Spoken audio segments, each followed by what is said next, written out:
Hey, I'm Kyle from Drive Wheaton TV, and this is another quick tip. It's something we all have to do, but maybe don't know how, so let's go over how to replace your windshield wiper.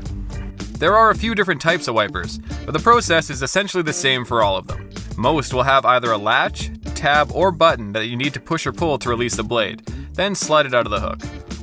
To attach the new blade, line up the proper end with the hook, and then slide it in until you hear it click.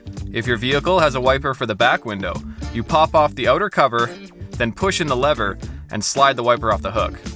After you've put on the new wiper, just slide the cover on and push it in until it snaps back in place. Or you simply lift the arm up and rotate the blade away from the window. To put on the new one, do those steps in reverse order. Once you've replaced the blade or blades, give the wipers a quick test to make sure everything works smoothly. Quick and easy. Now you're ready for anything the elements throw your way. Stay tuned for more quick tips.